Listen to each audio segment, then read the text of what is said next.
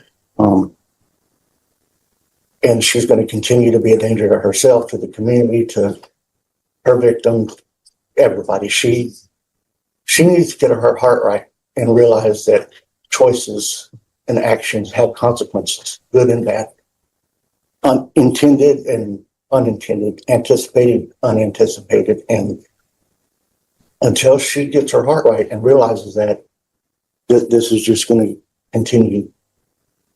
All right. Thank you so much. And thank you for coming down. Yes, ma'am. So you're going to have to start using your cognitive skills and your problem solving. That's it. When somebody tells you they can't do something, then they can't do it. If somebody tells you, no, I can't take you to the grocery store today, figure it out. He is not really responsible for anything outside of his job description. If he does something outside of his job description, that's just probation officers being nice. And I understand that. But why would you offer to try to help me when I'm asking for some type of help? And then you tell me you can't help me. Yeah, he said no. Let me just tell you, here's a perfect example. And I've been in situations where people have told me no. And my thing is, I want you to not send me place to place. If the answer is no, just tell me no and I'll figure it out. He told you no. If I ask him right now, like for example, I had to rush here this morning because I don't like being late. And I was filling in for somebody else on another matter. And guess what? My tank is at a fourth. I don't like it being at a fourth. Now, would somebody go, excuse me, could you go and put gas in my car for me? They're going to say no. Now, what do I do with that? Do I use profanity against him? How dare you not go put gas in my car? He's just told me no. So guess what? As an adult, I got to figure it out. That's it. You got to figure it out. And your figuring it out is, let me get angry with somebody and use profanity against them. And maybe they'll then become so afraid of something and say, okay, we'll do that for you. Not his job. And I can tell you right now, if you don't start treating people with respect, one, you're not going to get anywhere, because when you disrespect people, they don't want to help you. And number two, respect. No, you did not. That's the thing. You're still in this clouds. Like these are not, I don't know how your relationships are outside of this world. But in this world, you need to treat people with respect, whether you respect them or not. Like right now, you can hate my guts all you want to, but you had better say, Your Honor or Judge. You understand? You better not be calling me out of my given name. And you better not be calling probation officers out of your given name. I'm sure he told you, no, I cannot help you. And when somebody says, no, I cannot help you with something, maybe you want to ask them again. You ask them again. If you ask the third time, you're begging. And he's already told you he can't help you with that. That is not his job. That is outside his job description. If he decides to help you outside of his job description, just him being nice. You need to figure it out. The same way people have children and you figured out how to have children, you need to figure out how to get the rest of your life together. You're on probation because of your actions. And honestly, the reports I received, I will tell you, when I received that report, I told them, file a motion to revoke. And then probation came to me and said, Judge, could we do a compliance hearing to have her come in? And I'm like, if you all want to do a compliance hearing, we will do a compliance hearing. So this is the last time I'm having this conversation with you, telling you, you need to be respectful to people and you need to learn how to problem solve. How old are you? 33. You're 33-year-old. You figured out how to get all of those piercings, right? You figured out how to get the nails. You figured all of that out on your own. You need to figure this out on your own. Is there anything else you need from me? No. All right. Does she need to, when is her next report date?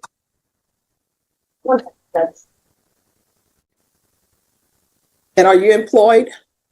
You told me I had 30 days to find a job. I had a business, but all my stuff is gone. All right. So that'll be a no. So Miss Ferguson, recall her for the week of August 11th, and I'm going to see how you're doing on probation. What date? I can do that Monday, the 11th. All right, so you're coming back on August the 11th for me to get a report on what's going on.